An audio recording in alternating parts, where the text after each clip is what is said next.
उसके बाद में वापस Yes, recording is started. ठीक sir Okay. Okay. Now I can ask Yes. Shall I start? या sure sir Okay. Sorry for this interruption. Okay. So मैं आपसे ये बता रहा था कि जो भी हमें अब चूंकि हमने करियर जो भी हमने चूज किया है इस करियर को अचीव करने के लिए the point is that now we have to choose the university so the important things to see in the university is the ranking of the university whether you are in the India itself or outside the India to achieve your particular degree. So you have to see the different dimensions in the university. So important dimension is the ranking of the university. University की ranking कितनी है ये बहुत important माने रखती है publication, research, other things also. But important thing is the university ranking क्योंकि उसको आप आगे लाके कल अपने job के लिए eligible ज़्यादा हो जाते हैं. The other point is that now after this, if you have chosen some path, for example, now you are saying that I want to go, for example, for master or for PhD.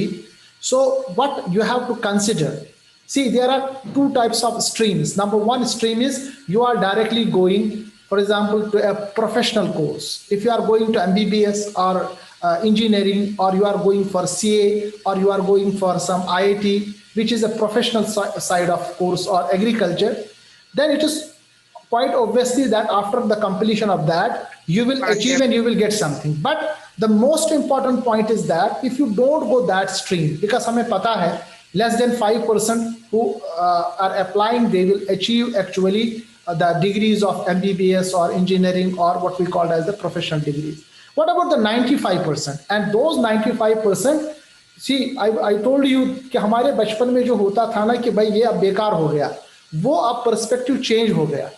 अब वो खत्म हो गया कि भाई MBBS और non MBBS में कोई फर्क है. कोई फर्क नहीं, बल्कि मैं तो ये कहता हूं कि अब जो नॉन MBBS है, बहुत सारे बच्चे वो इतना एक्सेलेंस कर रहे हैं अपने अपने सब्जेक्ट्स में कि वो न सिर्फ अपना आप अपने फैमिलीज का बल्कि पूरे कश्मीर और पूरे इलाके का नाम बड़ा रोशन कर रहे हैं.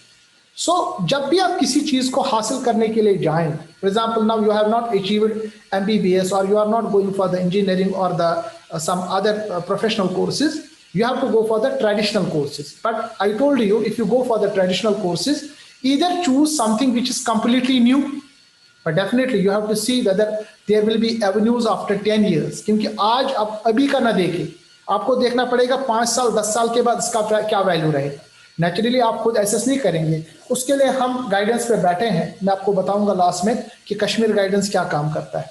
दूसरी बात आपको ये याद रखना है कि अगर आपने कोई ऐसा कोर्स लिया जो ऑलरेडी सब ले रहे हैं, तब आपको उसमें एक्सेलेंस करना पड़ेगा. You have to be excellent in your subject, then nobody will stop you.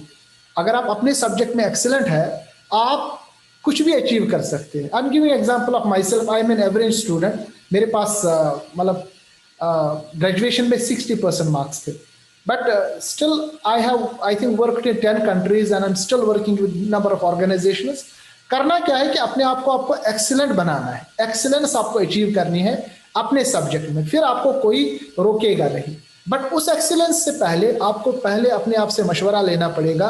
कुछ मशवरे आपको लेने पड़ेंगे. नंबर 1, क्या आप इसके लिए मोटिवेटेड है कि अब आप अपनी जिंदगी के 4-5 साल आपको देने पड़ेंगे. पर्टिकुलरली पीएचडी थोड़ा सा सफोकेटिंग भी होता है. बहुत सारे बच्चे इसमें पीएचडी वाले होंगे, उनको लगेगा कि मेरी बात उनको दिल को छुएगी कि वो सफोकेटिंग होती है, टेंशनेबल होती है. अब पहले जिंदगी में आप फैसला करें. देखिए, कुछ डिसीजंस आपको बड़े स्ट्रेट लेने पड़ेंगे.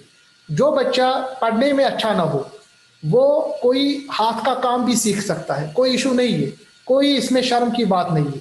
मगर जो बच्चा पढ़ना चाह रहा है, एक्सीलेंट करना चाह रहा है अपने आप को, तो उसको क्या करना चाहिए, अपने आप को पहले तैयार करना चाहिए कि मुझे 3-4-5 साल लग सकते हैं इसमें. So let us see, do I want to spend my 3 or 4 years on my life on this research जो मैं करना चाह रहा हूँ. Am I motivated? क्योंकि अभी तो आप मोटिवेट हो गए फर्स्ट ईयर में, second year, third year, fourth year, क्या आप मोटिवेटेड है? थर्ड इंपॉर्टेंट चीज इज आपके फ्रेंड्स और आपकी फैमिली क्या कह रही है, क्या वो सपोर्ट आपको इसमें कर रही है. देखो, उनको आपको कन्विंस करना पड़ेगा, उनको बताना पड़ेगा कि इसमें क्या है. और फोर्थ इंपॉर्टेंट चीज जो सबसे बड़ी प्रॉब्लम है हमारे यहाँ, वो है फाइनेंस की कमी. क्या मेरे इस सब्जेक्ट को मैं मास्टर करना चाह रहा हूँ, मैं पीएचडी करना चाह रहा हूँ, पर्टिकुलरली अब्रॉड, बहुत सारे बच्चे हमें कह रहे हैं कि हम तुर्की जाना चाह रहे हैं, मलेशिया जाना चाह रहे हैं, यूएस जाना चाह रहे हैं, कोरिया जाना चाह रहे हैं, तो मैं फाइनेंस का क्या करें, कहाँ से ले। उसमें बहुत सारे बच्चे क्या करते हैं कि वो फाइनेंशियल लोन लेते हैं, वो भी एक इशू है बहुत बड़ा। हालांकि मैं उसको सपोर्ट नहीं करूंगा, मैं आपको कुछ एवेन्यूज दूंगा जहां से आपको फाइनेंशियल सपोर्ट मिल सकता है। तो ये 4 चीजें आपको सबसे इंपॉर्टेंट देखना पड़ेगा। देखिए, 2 चीजों से या 2 तरीके से आप बाहर के मुल्कों में अप्लाई कर सकते हैं किसी भी सब्जेक्ट के लिए। नंबर 1 कि आप उस कंट्री का जब भी वो पोस्ट निकालते हैं या जब भी वो जो यूनिवर्सिटी जो होती है या कंट्री जो होती है, जब भी पर्टिकुलर यूनिवर्सिटी के कोर्सेज निकलते हैं ना, उसके साथ साथ फेलोशिप्स भी होते हैं। I will tell you the information little bit later. ये तो एक तरीका है कि उसमें आप अप्लाई करें। जैसे अभी आजकल टर्किश स्कॉलरशिप निकली है, उसको कहते हैं टर्की बुर्सलारी। तो उसमें वो 10+2 से ही पोजीशन देते हैं। जिसका एडमिशन वहाँ होता है उसको फुल फ्लेजेड स्कॉलरशिप मिलती है। वहाँ रहना, खाना पीना, आना जाना, तमाम चीज़ें फ्री है। तो ये एक टर्किश बुर्सलरी है। हमारी गाइडेंस से, कश्मीर गाइडेंस से तकरीबन 30 से 35 बच्चे इस वक्त टर्की में पढ़ रहे हैं। और मैंने आपको बताया कश्मीर गाइडेंस ये तमाम सर्विसेज फ्री करता है, फ्री प्रोवाइड करता है। बट हमें क्या चाहिए कि बच्चा जो भी हमारे पास आता है, ही और शी शुड बी जिसको हम कहते हैं फोकस्ड, और उसको अपने दिल में ये चाहत रहनी चाहिए कि मुझे ये अचीव करना है। स्पून फीडर हम डेवलप नहीं करते, ना हम उसको चाहते हैं कि स्पून फीडर हर चीज़ हमको इसको लिंक देंगे, वो ये भी कहेगा कि सर इस लिंक को पढ़िए, ज़रा हमें बताइए क्या करना है, सर मुझे बताइए एलिजिबिलिटी क्या है। This is a problem. I am telling you the actual facts जो हमारे साथ होते हैं। इसी तरह मलेशिया में निकलती है पोजीशन, इसी तरह कोरिया से निकलती है, चाइना में निकलती है, इसी तरह सऊदी अरबिया में निकलती है जिसमें मैं अभी हूँ। But the problem is that these positions open at a particular time. Second option आपके पास क्या है कि आप डायरेक्टली सुपरवाइजर को लिखिए।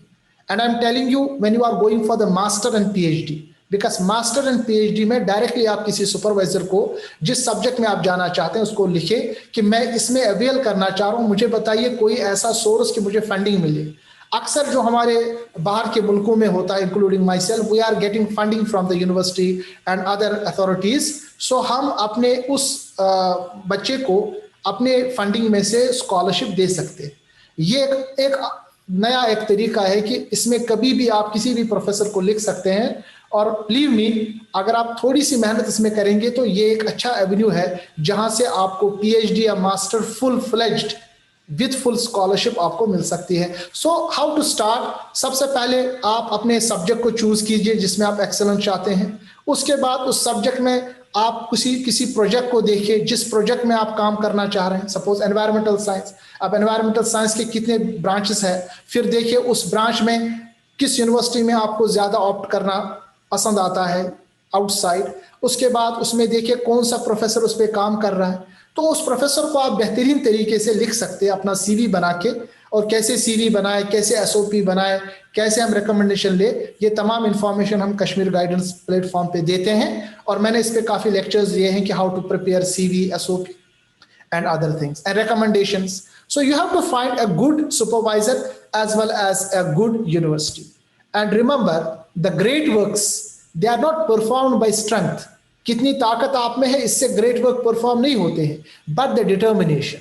देखिए, एक बार आप फेल हो गए, 2 बार आप फेल हो गए, 50 बार आप फेल हो गए। मैं आपको अपनी मिसाल दूं, जब मैंने अप्लाई किया था पोस्ट डॉक के लिए, I have applied 1000 positions, 1000 universities, 1000 groups में मैंने अपने सीवी भेजे, but I got success only in 3 positions. I got the success in Korea, I got the success in Malaysia, and I got the success in China. Then I up to the Malaysia that time. 1000 applications मैंने दिए होंगे, भरे होंगे, 4 महीने घर में बाहर नहीं निकला, हर एक चीज, हर एक यूनिवर्सिटी को देखा मैंने। So you can achieve it, but you should have the perseverance, determination. ये प्रॉब्लम हमारे कश्मीर के बच्चों में है और हमें एडमिट करना चाहिए। Until and unless we admit, we will not achieve anything. So perseverance is important. Determination is important. एक बार फेल हो गए कोई बात नहीं, 10 बार फेल हो गए कोई बात नहीं, कोई ना कोई तो होगा जो लेगा। And second thing is that you have to choose the good one. अब आप सपोज आप 10 साल अपना दे रहे हैं, 5 साल अपना देंगे, पैसा ही काफी नहीं है। Now somebody will say, okay, I will give the money. आपको उस प्रोफेसर को भी देखना पड़ेगा कि क्या वो प्रोफेसर इस लायक है कि नहीं है। देखिए मैंने एक कैटेगरी बनाई है प्रोफेसर की। कुछ प्रोफेसर ऐसे होते हैं नेवर दियर, वो आप कभी नहीं पाएंगे अपने यूनिवर्सिटी में, तो उस प्रोफेसर के पास जाने का कोई फायदा नहीं। कुछ प्रोफेसर होता है स्लेव लेबरर्स, वो आपको ऐसे ट्रीट करते हैं जैसे आप कोई लेबर उनके पास है, उनके पास कोई रिसर्च नहीं होती। कुछ प्रोफेसर होते हैं जिनको हम कहते हैं नो आइडिया सिंस 1995, वो अपने उसने जो पीएचडी की थी 1995 में, उसके पास कोई आइडिया उसके पास नहीं है। कुछ प्रोफेसर्स होते हैं जो चेंज डायरेक्शन, जिनको कुछ बाइपोलर डिसऑर्डर होता है कि कभी कहते हैं ये करो, कभी कहते हैं वो करो। कुछ प्रोफेसर्स होते हैं जो ओवर बियरिंग इंटरफेयर होते हैं। कुछ ऐसे होते हैं कि जो हमेशा आपको ब्रेक करने की कोशिश करेंगे। कुछ प्रोफेसर्स आपसे कभी सेटिस्फाई नहीं होते हैं। कुछ प्रोफेसर होते हैं कि जो चाहते हैं कि आप उनकी तारीफें करें, और कुछ प्रोफेसर ऐसे होते हैं जो समझते हैं कि हम दुनिया के हैं ही नहीं, आप किसी दूसरे प्लेनेट के हैं। और कुछ प्रोफेसर्स परफेक्ट होते हैं। अब ये प्रोफेसर परफेक्ट कौन होता है, उसके लिए आपको थोड़ी सर्च करनी पड़ेगी, वहां के बच्चों से पूछना पड़ेगा, उसका सीवी देखना पड़ेगा, उसके हालात वाक़ात देखने पड़ेंगे कि उसकी एक्टिविटीज पिछले 5 साल में क्या है ना। ये yes please Khalid sir, actually we are addressing the students of +2. Yeah. So if we speak about PhD, masters, postdoc, all these things, and professors, I think it is a very huge topic, and we will have to spend hours here. No, so I will please restrict it to yeah UG. I will Yeah, I just wanted to yeah na shukran Umar sahab, I will just because these were the basic things which we have to क्योंकि सबसे important बात है career development कैसे करें, क्योंकि ये सिर्फ पढ़ाई नहीं करनी है कि हमें 10+2 के बाद क्या करना है, नहीं। मेरा ये कहना था कि हमें सबसे पहले इस चीज़ को देखना है कि करियर कैसे डेवलप करें। उसके बाद करियर डेवलपमेंट के लिए सबसे पहले यूनिवर्सिटी देखनी है। यूनिवर्सिटी के बाद आपको देखना है कि प्रोफेसर कैसा होना चाहिए, क्योंकि देखिए ये तमाम चीज़ें आपकी करियर से रिलेट रखती हैं। अब मैं उस पर आता हूँ जो एक्चुअल टॉपिक उमर साहब ने मुझे बताया और मुझे इसमें तवज्जो दी, वो है कि अब आप करियर डेवलपमेंट के लिए जिस यूनिवर्सिटीज़ में जाते हैं, सपोज 10+2 या ग्रेजुएशन या पोस्ट ग्रेजुएशन, क्योंकि 10+2 के बाद बाहर जाना बहुत थोड़ा सा मतलब काफ़ी मुश्किल भी हो सकता है, क्योंकि थोड़ी उम्र कच्ची होती है, फेलोशिप्स ज़्यादा नहीं होते हैं। तो मैं प्रेफर करूँगा कि अगर आप बाहर जाने के लिए BS या जो बैचलर्स डिग्री है उस तक उसके बाद कोशिश करें जाने। हालांकि जो हमारे इसके बाद साथी आएंगे उमर बशीर साहब, वो आपको देंगे कुछ ideas after 10+2, but what I suppose is that 10+2 is a basic level you can think of in Kashmir. But अगर आप बाहर जाना चाहते हैं तो ज़्यादातर कोशिश कीजिएगा कि आप ग्रेजुएशन के बाद बाहर जाएं, what we can say as the master के लिए या PhD के लिए। सो उसके लिए आपको क्या करना पड़ेगा कि आपको मेरिट बेस्ड या स्कॉलरशिप देखनी पड़ेगी, क्योंकि स्कॉलरशिप के बगैर बाहर सरवाइव करना, कोई भी सब्जेक्ट पढ़ना ये टफ हो जाएगा। 12th pass. I will tell you. Okay, so going outside, going abroad, we have to first of all think about the scholarships. Until and unless we have the scholarships, आप बाहर जाने के बारे में सोच नहीं सकते। तो स्कॉलरशिप हमारे पास 3 लेवल्स के होते हैं। नंबर 1 मेरिट बेस्ड स्कॉलरशिप, उसके लिए आपको एक्सीलेंस मार्क्स चाहिए। नंबर 2 नीड बेस्ड स्कॉलरशिप्स, और नंबर 3 आपके पास है स्टूडेंट स्पेसिफिक स्कॉलरशिप। अगर हम बात करें कि merit based scholarship, so merit based scholarship means now you have achieved a very golden era, आपके पास एक अच्छा खासा आपने हासिल कर लिया है, अच्छे नंबरात आपके पास है 90+, 95+, आप एक्सेलेंस में आते हैं। And also you have some courses जिनको हम आईलेट्स कहते हैं, टॉफल कहते हैं, these are some English proficiency courses. इसी तरह सैट है, GRE है, इन कोर्सेज में आपने अच्छे स्कोर्स दिए हैं तो आप एलिजिबल बन जाते हैं फेलोशिप्स के लिए बाहर मुल्कों के लिए। इसको हम कहते हैं मेरिट बेस्ड स्कॉलरशिप। अब किसी के पास मेरिट ज़्यादा नहीं है मगर उसके बावजूद वो बाहर जाना चाहते हैं तो उसको हम कहते हैं नीड बेस्ड स्कॉलरशिप्स। कुछ यूनिवर्सिटीज़ ऐसे होते हैं कि जो ऐसे बच्चों की हेल्प करें जिनके पास मतलब मार्क्स तो ज़्यादा नहीं है बट और कुछ चीज़ें हैं, जैसे वो स्पोर्टिंग में अच्छे हैं, उनका राइटिंग पैटर्न अच्छा है, या वो इकोनॉमिकली थोड़ा सा बैकवर्ड है, या वो सोशली किसी ऐसे एरिया से रहते हैं जहाँ ज़्यादातर नहीं। तो बहुत सारे यूनिवर्सिटीज़ ऐसे बच्चों को भी मदद करते हैं। कुछ ऐसे होते हैं जो स्टूडेंट स्पेसिफिक स्कॉलरशिप है। For example take the case of Turkey. हम देखते हैं कि 3-4 साल से जो टर्किश स्कॉलरशिप है ना, ब्रुसलरी, उसमें एक पॉइंट ये देखा जाता है कि आप उस एरिया से है जो कॉन्फ्लिक्ट जोन है, जैसे कश्मीर है, कश्मीर को वो प्रेफर कर रहे हैं। इसी तरह सऊदी अरबिया में भी स्कॉलरशिप दे रहे हैं, they are also giving on the basis of conflict area. इसी तरह वो, अगर आप लड़की है तो आपको स्कॉलरशिप ज़्यादा मिल सकती है, अगर आप किसी ऐसे रेस से ताल्लुक़ रखते हैं। इसी तरह हमारे पास कुछ इंटरनेशनल एजेंसीज है, जैसे द गेट्स मिलेनियम स्कॉलरशिप देते हैं। इसी तरह जो बिल गेट्स है या मिलिंडा गेट्स है, उनकी फेलोशिप्स होती है जो स्पेसिफिक किसी एरिया के लिए हो जाती है। तो हमारे पास सबसे इंपॉर्टेंट बात याद रखना है कि हमें फेलोशिप बेस्ड एजुकेशन हासिल करनी है। I will never prefer you will go outside without fellowship. So सबसे पहले आपके पास फेलोशिप होनी चाहिए। Now 3 types of fellowships, either you go the merit based fellowship, need based fellowship और स्टूडेंट स्पेसिफिक फेलोशिप। फेलोशिप हासिल करने के लिए कुछ मिथ्स है, बहुत सारे मिथ है। नंबर 1, बहुत सारे लोग कहते हैं कि फेलोशिप सिर्फ टॉप क्लास को मिलती है। ये गलत बात है। फेलोशिप सिर्फ टॉप क्लास को नहीं मिलती है। फेलोशिप्स अगर आप एवरेज भी है मगर आपके पास कुछ और टैलेंट है, आप स्पोर्ट्स में आगे हैं फॉर एग्जांपल। इसी तरह आप, दूसरी मिथ यह है कि भाई सब लोगों ने भरा होगा, मैं भी भरूंगा तो मैं कहां से होऊंगा। ये दिमाग से निकालिए। Heavy competition, it is not minimising any chance of winning a scholarship, you should apply. Third, कि भाई मैं तो स्टार हूं, मैं तो एकेडमिक स्टार, मुझे तो मिल ही जाएगा, मुझे क्यों दूसरी जगह अप्लाई करना है। ये भी एक बहुत बड़ा मिथ है। आपको जितनी भी जगह पोजीशन मिले वहां आप अप्लाई करें। फोर्थ, कि अप्लाइंग, चूंकि मैंने लोन लेके एजुकेशन हासिल की है यूनिवर्सिटी में तो मुझे फेलोशिप नहीं मिलेगी। यूनिवर्सिटी वालों को तो पता है ऑलरेडी उसने लोन लिया है।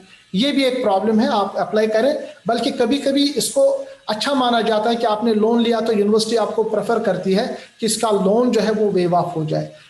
और लास्ट मिथ जो है फेलोशिप के बारे में वो है कि scholarship applicant requires exceptional talent. देखिए, एक्सेप्शनल टैलेंट जरूरी नहीं है, बट प्रिजर्वेरेंस या डिटर्मिनेशन ये इंपॉर्टेंट है आपके फेलोशिप के लिए। फेलोशिप कौन अवार्ड करते हैं? मैंने आपको बताया, यूनिवर्सिटीज देते हैं, गवर्नमेंट देते हैं, नॉन गवर्नमेंट देते हैं, कुछ फिलैंथ्रोपिस्ट होते हैं। बट फेलोशिप एक्वायर करने के लिए वर्ल्ड वाइड आपके पास गुड जीपीए होना चाहिए, आपके पास अपनी जो एकेडमिक क्वालिफिकेशन वो अच्छी होनी चाहिए। इसी तरह आपको फायदा देगा अगर आप स्पोर्ट्स में है, लिटरेरी वर्क है या को करिकुलर वर्क आपने किया है तो उसमें आपको फायदा मिलेगा। इसी तरह बाहर स्कॉलरशिप हासिल करने के लिए, बाहर से मुराद है इंडिया से बाहर, आपके पास सैट, जीआरई, जीमैट, आईलेट्स, टॉफल, ये कुछ ऐसे एग्जाम्स हैं जिनको आपको क्वालिफाई करना पड़ेगा। किसी जगह तो सिर्फ क्वालिफाई पे बेस चलता है, किसी जगह न सिर्फ क्वालिफाई बल्कि आपको इसमें एक्सेलेंस स्कोर दिखाना पड़ेगा। ये तमाम कोर्सेज, इसके बारे में हम कश्मीर गाइडेंस में डिटेल दे चुके हैं कि ये कोर्सेज क्या है। इसी तरह ये बहुत इंपॉर्टेंट है कि आपका जो पुराना करियर है ना, या पुराना जो आपकी लाइफ है वो क्लियर होनी चाहिए, उसमें कोई इनडिसिप्लिन नहीं होना चाहिए। How to apply for the scholarship? Number 1, little bit do the research. इसके लिए कश्मीर गाइडेंस एक प्लेटफॉर्म है जो आपको इंफॉर्मेशन देता है कि रिसर्च अबाउट द स्कॉलरशिप। फिर उसके बाद स्कॉलरशिप जब नोटिफिकेशन निकलती है, check your eligibility, whether you are eligible for the scholarship और नॉट, क्योंकि बहुत सारे लोग एलिजिबल नहीं होते, वो अप्लाई करते हैं, फिर वो कहते हैं कि हमें हुआ नहीं।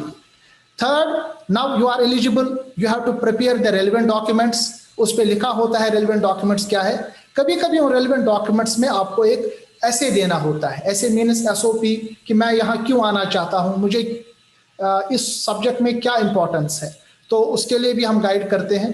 उसके बाद आपको उस रेफरेंस में कुछ रिकमेंडेशंस चाहिए, बहुत इंपॉर्टेंट है ये। जब भी आप कहीं अप्लाई करते हैं ना, चाहे सऊदी अरब का है, तुर्की करे, कई और जगह, तो रिकमेंडेशंस आर मस्ट। और उसके लिए आपका जो सुपरवाइजर रहा हो या आपका टीचर हो, प्रिंसिपल हो, वो भी रेकमेंड कर सकता है, वो भी रिकमेंडेशन लेटर ले सकते हैं। और एक और चीज जो है लास्ट में, वो ये है कि कुछ स्कॉलरशिप के लिए इंटरव्यूज होते हैं, ऑनलाइन इंटरव्यूज होते हैं, तो आपको अपने आप को तैयार रखना पड़ेगा। आपको स्किल होनी चाहिए कि आप कैसे अपने जो आपको स्कॉलरशिप दे रहा है वो उसको आप कैसे कन्विंस करें। तो आपके पास जो स्किल्स होने चाहिए ना, communication skills, that should be very nice. 2-4 slides में मैं अपना कंप्लीट करूंगा, उसके बाद हम क्वेश्चंस लेंगे। सो what you require for the application as well as getting the scholarship? Number 1, you should have the academic transcripts. Academic transcripts different थोड़े से होते हैं, जो मार्कशीट होते हैं ना, बट कोई बात नहीं, जब आपके पास मार्कशीट होंगे तो ये भी मिल जाएंगे। आपको एक सीवी बनाना पड़ेगा, उस कैसे बनाएंगे इसके बारे में हमने ऑलरेडी एक फुल लेक्चर दिया है। इसी तरह इन कोर्सेज में आपको करने पड़ेंगे, किसी किसी जगह जीआरई मस्ट है, किसी जगह नहीं है, बट बाहर जाने के लिए टॉफल और आईलेट्स खुसूसन मास्टर और पीएचडी लेवल के लिए मस्ट माना जाता है। इसी तरह आपको एसए और एसओपी, जिसको हम कहते हैं स्टेटमेंट ऑफ पर्पस, ये पता होना चाहिए क्या होता है, इसको लिखना पड़ेगा। You require the letters of recommendation and finally a cover letter, क्योंकि जब भी आप ईमेल करेंगे तो एक कवर लेटर होता है, वो कवर लेटर कैसे बनाएंगे, ये तमाम इंफॉर्मेशन हम कश्मीर गाइडेंस पे देते हैं और दिए हैं। Dos and do nots for the application. Number 1 dos, you should apply as many as you can. देखिए 15 जगह अगर पोजीशन निकली, आप एलिजिबल है तो 15 जगह आप अप्लाई करें, आप कॉन्फिडेंट आपको रहना पड़ेगा। इसी तरह बहुत सारे स्कॉलरशिप स्कीम्स होते हैं, तो ये भी आप याद रखिएगा, आप इसमें फंसे नहीं। तो हमेशा ऑथेंटिक जो स्कॉलरशिप है वहां अप्लाई करें, अपने आप को टाइम दे, प्रिपेयर करें document. Half hearted scholarship, half hearted application हमेशा आपको नुकसान देगी। और जहां जहां आपने अप्लाई किया है उसका एक रिकॉर्ड बनाए कि जहां जहां आपने अप्लाई किया है, मैंने अप्लाई किया इस जगह तो मेरे पास तमाम रिकॉर्ड्स अवेलेबल है, then you have to keep the records. And the mistakes you have to avoid: number 1, not knowing the type of scholarship you are applying to. Now you are applying to for example medical scholarship, वो scholarship non medical के लिए, तो इसको याद रखना पड़ेगा। आप instruction properly नहीं फॉलो कर रहे। देखिए वहां जो स्कॉलरशिप देते हैं ना, उनके पास ज्यादा टाइम नहीं होता है, लिमिटेड स्कॉलरशिप होते हैं, आपसे 50 गुना 100 गुना अप्लाई करते हैं। तो अगर आपकी छोटी सी भी गलती होगी ना, तो वो आपका स्कॉलरशिप जाया हो जाएगा। इसीलिए प्रॉपरली इंस्ट्रक्शन फॉलो करें। ऐसे बहुत सारे क्वेश्चंस होते हैं जिनको आपने आंसर नहीं दिया। इसी तरह फॉर एग्जांपल आप ये ना ऐसी एप्लीकेशन सेंड करेंगे इससे स्लोपी हो, परफेक्ट ना हो। इसी तरह आप इंफॉर्मेशन जो रिक्वायर्ड होगी, फॉर एग्जांपल ट्रांसक्रिप्ट रिक्वायर्ड होगी, रिकमेंडेशन लेटर्स रिक्वायर्ड होंगे, वो आप नहीं प्रोवाइड करेंगे। या अगर आप मिसिंग डेड लाइन्स हो, ये अक्सर प्रॉब्लम हो जाते हैं कि फॉर एग्जांपल हमारा डेट है 13 को अप्लाई करना, तब तक हम सोए रहते हैं और 14 को अप्लाई कर देते हैं। तो वहाँ कोई ये फिर ये आपका जो एप्लीकेशन है, nobody is there to take your application. So avoid all these things when if you want to actually get this scholarship. So scholarship checklist मैंने बताया, सबसे पहले eligibility, deadline, you should have all the information about the scholarship, you should have ready with the academic proofs, proofs of financial circumstances, or you don't have the finance, so you should have to tell them directly. You should have the plans of your study, what you want to do. You should have the referees, आपके पास reference letters होने चाहिए या referees ready होने चाहिए जिनका नाम आपने दिया हो। And also whenever you apply for anywhere, आप क्या करेंगे, अपने फ्रेंड से या फैमिली मेंबर से प्रूफ रीड कराएंगे। ऐसे ही आप अपना एप्लीकेशन न भेजें, सबसे बड़ी गलती यहाँ होती है। और आपको अपनी जो एप्लीकेशन है ना, उसके लिए आपके पास जो डेडलाइन है उससे पहले अप्लाई करना पड़ेगा। नेशनल फेलोशिप्स हमारे पास भी है, ये जरूरी नहीं कि हमेशा आप बाहर जाएं। इंडिया में भी बहुत सारे फेलोशिप्स है, जैसे इंस्पायर फेलोशिप है, और यूजी लेवल पे भी बहुत सारे फेलोशिप है जिनको आप एक्वायर कर सकते हैं। बट अगर आप बाहर जाना चाहिए इंटरनेशनल फेलोशिप्स के लिए, सबसे पहले रिक्वायरमेंट पासपोर्ट। बहुत सारे बच्चे अप्लाई करते हैं, पासपोर्ट ही नहीं होता। इसी तरह सीजीपीए स्कोर गुड होना, अच्छा होना चाहिए, रिकमेंडेशन लेटर होनी चाहिए। अगर आप मास्टर या पीएचडी के लिए चाहिए, थोड़ी सी रिसर्च होगी तो बहुत अच्छा होगा। अगर आप कुछ रिसर्च टेक्निक्स जानते हैं या कोई कंप्यूटर लैंग्वेज जानते हैं तो ये होना चाहिए। आपके पास इंग्लिश प्रोफिशिएंसी टेस्ट है, आईलेट्स, टॉफल, इनमें से कोई होगा, अच्छा स्कोर्स के साथ ये आपको बेनिफिट देगा। जीआरए, बहुत सारे कंट्रीज जीआरए मांगते हैं। रिसर्च प्रपोजल होना चाहिए अगर आप जाएंगे मास्टर्स पीएचडी के लिए। और सबसे इंपॉर्टेंट बात, गुड कम्युनिकेशन स्किल, आप किसी भी जगह को हासिल कर सकते हैं। बस 2 मिनट और दे दीजिए। अब आप कहाँ पढ़ना चाहें, मैं आपको कुछ कंट्रीज बताऊंगा जहां पर कश्मीर के बच्चों को खुसूसन आसानी से एडमिशन मिल सकता है। इसके बहुत सारे रीजंस भी है। एक रीजन ये भी है कि ये कंट्रीज मतलब मुस्लिम ओरिएंटेड है, और दूसरा रीजन ये भी है कि क्योंकि हम भी जब अपने बच्चों को भेजते हैं, खुसूसन बेटियों को, तो हम इस चीज को भी देखते हैं कि उनकी सेफ्टी हमारे लिए प्राइम मोटिव रहती है और रहनी भी चाहिए। उसके लिए Malaysia, I have been there for 5 years, wonderful universities are there in Malaysia, और बेहतरीन आप रैंकिंग भी दे सकते हैं। ये 2020 की रैंकिंग है। सो directly you can avail Malaysia for your this for your career. So Malaysia, many scholarships are there. Malaysian International Scholarship is there, one of the fellowships. So eligibility वगैरह आप देख सकते हैं। इसी तरह सऊदी अरब भी आप आ सकते हैं। हमारी यूनिवर्सिटीज़ जितने भी सऊदी अरब में है, ये 10+2 लेवल के बाद अगर आप बैचलर आना चाहे उसके लिए फेलोशिप्स देते हैं, बैचलर डिग्री के लिए, मास्टर के लिए और पीएचडी के लिए।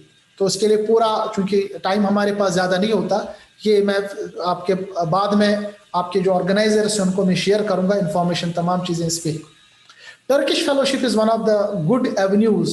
जैसे आपने बात की टर्की बर्सलरी फेलोशिप की, और हमारे बहुत सारे बच्चे माशाल्लाह इस वक्त टर्की में हैं, काम भी कर रहे हैं, कुछ ग्रुप्स के साथ भी हमारे साथ जुड़े हैं। But naturally as I told you, देखिए अगर तुर्की में 5000 वो पोजीशंस निकालते हैं, एप्लीकेशंस जो होते हैं 5 लाख होते हैं। सो हर कोई का एडमिशन तुर्की में नहीं होगा, इसीलिए मैं कह रहा हूं कि और भी जगह आपको देखनी पड़ेंगी। बट मलेशिया, सऊदी अरब या तुर्की, ये 3 कंट्रीज है जिनको आप अपने बच्चों के लिए अवेल कर सकते हैं, या स्टूडेंट जो देख रहे हैं उनके लिए। सो बड़े जो रिसर्च वाले हैं उनके तुर्की में बहुत सारे फेलोशिप्स है। China is also providing wonderful scholarships. So China is a big hub for providing the scholarships, और कदरे आसान है यहाँ से ये ना स्कॉलरशिप लेना, एजुकेशन हासिल करना। यूनाइटेड स्टेट्स ऑफ अमेरिका थोड़ा सा इसमें भी मसला चल रहा है, but still you can apply there, and at least at educational level university जो अमेरिका में है वो काफ़ी ज़्यादा अच्छे हैं, और उसमें आपको अवेल होगा। आपने जॉब ना, आपने कोई डिग्री हासिल कर ली, देन वर्ल्ड वाइड आपको जॉब हासिल करना आसान हो जाएगा। कनाडा यूनिवर्सिटीज़, और मैंने यहाँ पर तमाम लिंक्स दिए हैं इस प्रेजेंटेशन में, टाइम बहुत ज़्यादा हो गया तो मैं थोड़ा शॉर्ट कर रहा हूँ। उन लिंक्स को आप इस पे आप क्लिक करेंगे तो आप यूनिवर्सिटीज़ पे जाएंगे जो जो फेलोशिप्स प्रोवाइड कर लेते हैं। इसी तरह Singapore is one of the hubs for education in the Asia. आप यहाँ हासिल कर सकते हैं, और ये वहाँ पर आप जॉब भी कर सकते हैं साइड में, जैसे बहुत सारे फॉरेन कंट्रीज में स्टूडेंट जॉब भी करते हैं, उनको अवेलेबिलिटी जॉब की होती है। कोरिया, अगर आप चाहते हैं, आप आपकी टेक्नोलॉजी में आपकी ज़्यादा इंटरेस्ट है आपका टेक्नोलॉजी में, तो आप कोरिया में भी कर सकते हैं, क्योंकि बड़े बड़े जो कंपनीज वर्ल्ड वाइड है। एग्जाम मुझे इंजीनियरिंग करनी है। अभी आप थोड़ा सा, मैं जल्दी से करूं, उसके बाद आप क्वेश्चन पूछेंगे, बस मैं 2 मिनट लूंगा आपसे। Okay, sir, okay. तो Korea is one of the good options for engineering students. All the big company, Samsung, LG, Hyundai, Doosan, ये सब कोरिया में है। बहुत सारे स्कॉलरशिप कोरिया में है, आप अवेल कर सकते हैं। Germany is one of the good, I think Umar Bashir is in Germany, वो आपको ज्यादा जर्मनी के बारे में इंफॉर्मेशन देंगे। One of the good countries, beautiful countries and very well established countries in European Union. इसी तरह जर्मनी में बहुत सारे फेलोशिप्स है। DAAD fellowship is one of the big fellowships. France आप जा सकते हैं, हमारे बहुत सारे जो कश्मीर गाइडेंस से ताल्लुक रखते हैं हमारे स्कॉलर्स, वो फ्रांस में है। एंड इंशाल्लाह हम एक पूरा लेक्चर लाएंगे फ्रांस में क्या क्या फेलोशिप्स अवेलेबल है। Italy is one of the good fellowship providing countries in the European Union. इसी तरह नीदरलैंड्स है। इंग्लैंड में बहुत सारे फेलोशिप्स है, बड़ी बड़ी जो यूनिवर्सिटीज़ है, कैम्ब्रिज वगैरह, तो ये भी इंग्लैंड में है। यहाँ पर थोड़ा सा फीस तो हाई होता है, इसीलिए स्कॉलरशिप भी मिल जाते हैं, थोड़ा सा इसमें मेहनत ज़्यादा लगती है। एशिया में Japan is one of the good countries, जहाँ आप अच्छी तरह से लाइफ गुजार सकते हैं और फेलोशिप दे देते हैं। इसी तरह सबसे अच्छी जो पोजीशन है, I think Umar Bashir will talk about it, it is Erasmus Mundus scholarship. One of the beautiful scholarships, अगर उसको आप अचीव करेंगे तो एक बहुत बड़ी अचीवमेंट है। सो इसके बारे में उमर बशीर से मैं कहूँगा कि वो उसको एक्सप्लेन करे। Australia is also providing good fellowships. ये कुछ इंडियन प्राइवेट बॉडीज़ है, ये ट्रस्ट है जो ऑफर करते हैं फेलोशिप। इनके बारे में मैं ये पूरी इंफॉर्मेशन आपके ऑर्गेनाइजर्स को दूंगा, वो आपको फेलोशिप इसके देंगे। इसी तरह और भी रिसोर्सेज है जहाँ पर आप फेलोशिप अवेल कर सकते हैं। फेसबुक पे कश्मीर गाइडेंस भी है, और कश्मीर साइंटिस्ट भी है। हमारा एक और पेज है फेसबुक पे, स्पार्क पेज। इन तमाम जगहों पे आपके पास इंफॉर्मेशन वक्तन फ़वक्तन हम देते हैं जब भी फेलोशिप अवेलेबल होती है। आखिर में 1 मिनट में मैं आपको बताऊं कि हमने 3 साल पहले जो हमारे पास इश्यूज़ है, प्रॉब्लम्स है कश्मीर में, उन प्रॉब्लम्स में एक प्रॉब्लम ये है कि हमारे पास जो है वो गाइडेंस की बहुत बड़ी कमी है। इसलिए हमने कश्मीर गाइडेंस को बनाया। कश्मीर गाइडेंस जो है वो एक फिलैंथ्रोपिक एक्टिविटी है, फ्री सर्विस है। उसमें हम स्टूडेंट्स को गाइड करते हैं, जितने भी हमारे बच्चे हैं 10+2 से लेके PhD तक, जितने भी हमारे पास बच्चे होते हैं। बच्चे से मराब ये नहीं कि आपको कुछ एप्लीकेशन, नहीं, असल में हमारे पास एक पेज है कश्मीर गाइडेंस, उस पर जब आप आएंगे, लाइक करेंगे, आप उसमें डायरेक्टली जुड़ सकते हैं हमारे ग्रुप के साथ। आप क्वेश्चन पूछ सकते हैं, हम इंफॉर्मेशन उसको में देते हैं। हमारे पास वेबसाइट भी है इसकी kashmirguidance.com। उस पे आप जो फेलोशिप्स निकलते हैं world wide from 10+2 after the PhD also, और जॉब्स वगैरह उसको हम उसमें हाईलाइट करते हैं। बाद में हमारे पास बहुत सारे ऐसे कोर्सेज होते हैं जो बहुत सारे गाइडेंस लेक्चर्स होते हैं, जैसे अभी एक लेक्चर आपके सामने है। इसी तरह बहुत सारे स्पेसिफिक, आज तो जनरल लेक्चर था, बट हम स्पेसिफिक लेक्चर भी देते हैं, जैसे US में अपॉर्चुनिटी क्या है, जर्मनी में अपॉर्चुनिटी क्या है, सऊदी अरब में अपॉर्चुनिटी क्या है, इसी तरह सब्जेक्ट रिलेटेड। सो मैं आप सब जो भी बच्चे वहां पर है 10+2 पर्टिकुलरली, वो जुड़े कश्मीर गाइडेंस के साथ। और मैं ये गुजारिश करूंगा, क्योंकि ये बहुत बड़ा फॉर्म है, इस वक्त सईद इश्तियाक साहब और उनके जो बाकी साथी बहुत अच्छा काम कर रहे हैं, एक्सेलेंट जॉब। उनको मैं कहूँगा कि अगर वो एक सेल बनाए, जिसको वो नाम दे, कोई भी नाम दे, जैसे हम एजुकेशनल सेल बनाए, और वो सेल हमारे ग्रुप के साथ काम करें, ताकि ये थोड़ा सा चैनलाइज हो जाए। सिर्फ एक मीटिंग में, सिर्फ एक लेक्चर में आप तमाम चीज़ें नहीं बता सकते। जैसे उमर साहब बता रहे थे कि एक लेक्चर में हम तमाम चीज़ें कवर नहीं कर सकते। सो इसको कंटिन्यूअस और कंसिस्टेंट बनाना है। इसके लिए मैं आपको मशवरा दूंगा कि आप एक ग्रुप बनाएं, जो आपने ऑलरेडी बनाया है उसको हमारे साथ जोड़ें, और ताकि इंफॉर्मेशन आपके पास आती रहे। Thank you very much. मैंने आपका काफ़ी टाइम लिया, and thank you very much for providing me the chance. I think we should open it for the question and answer. And Umar साहब भी शामिल रहे बिस्मिल्लाह करके, क्योंकि मैं 5 मिनट में निकल रहा हूँ। उसके बाद बाकी आपके जो क्वेश्चन आंसर है वो उमर साहब एक्वायर करें। जी इश्तियाक साहब, what Sayyid Ishtiaq? Thank you. Hakeem sir, can you tell us the options we have available for BTech graduates? Because majority of us are going to be BTech graduates, Yeah, as you know, in India. I think if you want to go outside, I prefer go to Korea. We have very good relations with Korea. We have many friends in Korea. If particularly you come to Kashmir Guidance, send me a message. I will provide you a link. We have some friends in Korea. They will help you. Okay, I have given you my email. किसी ने मेरे email पे joker बनाया, कोई बात नहीं। kur.hakeem@gmail.com, इस पे भी आप email कर सकते हैं। मैं आपको एग्जैक्ट उस नफर या जो बंदा वहाँ बैठा है, उस बंदे के साथ आप में वो रिलेशनशिप बनाऊंगा, ताकि वहाँ से आपको फेलोशिप्स या जॉब मिले। Korea is one of the hot beds for jobs as well as for this higher learning. अब अगर आप चाहते हैं पर्टिकुलरली आपके सब्जेक्ट में, क्योंकि आपने बीटेक किया है और नेचुरली बीटेक का ताल्लुक डायरेक्टली इसके साथ है। वैसे आपने बीटेक किसमें किया है? I have done my BTech in electrical. Nice, electrical. देखिए, इस वक्त जो आपको मैं एक बात बताऊं, after 5 years, within 5 to 10 years, everything is going to be changed. Now the new world order जो है ना, उसमें जो सबसे इंपॉर्टेंट सब्जेक्ट होने वाला है, that is artificial intelligence. Artificial intelligence and data mining, ये जो ऐसे सब्जेक्ट्स है, अगर आप कंप्यूटर में आना चाहे या कोई भी और बंदा, ये दो ऐसे वर्जन फील्ड्स हैं जो 10 साल में पूरी दुनिया को कब्जे में कर रहे हैं। यानी जैसे एक जमाने में बायोटेक्नोलॉजी का बूम था ना, आने वाले 10 साल में आर्टिफिशियल इंटेलिजेंस और मशीन लैंग्वेज जो है, मशीन डेटा वगैरह, क्योंकि डेटा साइंस इस वक्त सबसे बड़ा साइंस है, और ये और मतलब ये तमाम चीज़ों को मतलब पीछे छोड़ देगा, ये जो डेटा साइंस है। क्योंकि कहते हैं कि the new oil will be the data. पहले जो ऑयल था ना, ऑयल से हम कहते थे रिचनेस है फॉर ऑफ द किसी भी कंट्री की, आजकल जो रिचनेस है वो डेटा होगी। सो data mining, artificial intelligence, these are the bright subjects for computer science and engineering fields. Sir, +2 medical course. Ji, medical courses abroad. देखिए, मेडिकल के लिए अक्सर जो कंट्रीज होते हैं वो अपने स्टूडेंट्स को, अपने कंट्रीज के स्टूडेंट्स को प्रेफर करते हैं। बट जो टर्किश बर्सलरी है वो कुछ फेलोशिप्स देते हैं अगर आप वहाँ MBBS करना चाहें। सो अगर आप पर्टिकुलरली मेडिकल फील्ड में MBBS करना चाहे तो बाहर फेलोशिप्स कम है। मैं नहीं कहूँगा बिल्कुल जीरो है, बहुत कम है, बट कंपटीशन बड़ा टफ है। आप अवेयर कर सकते हैं, मैं आपको नेगेट नहीं करूँगा, but competition is very very tough, very very tough. क्योंकि अभी भी जो मेडिकल साइंस है, particularly after this pandemic, her country को ये पता चल गया है कि डॉक्टर्स की और हेल्थ वर्कर्स की इंपॉर्टेंस क्या है।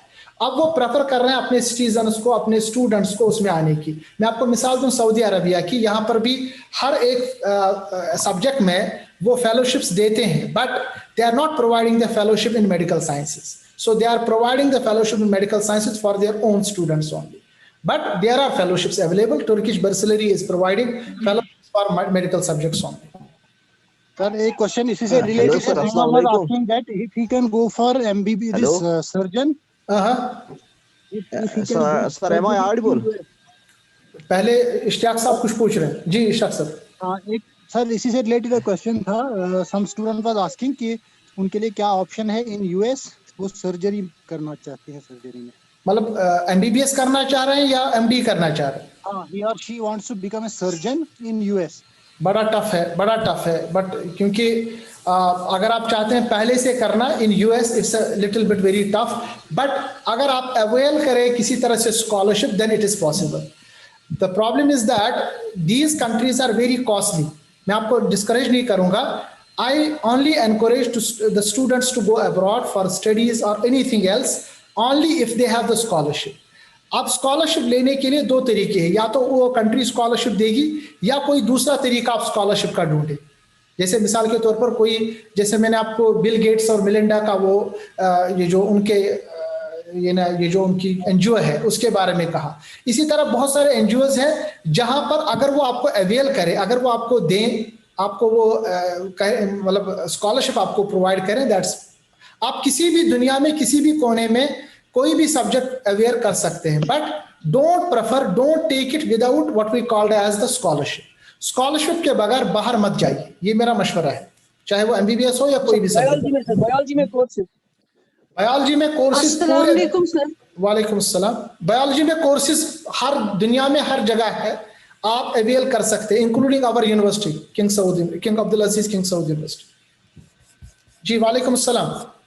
Assalamualaikum, sir. Walaikum assalam. First of all, I would like to thank you all, everybody,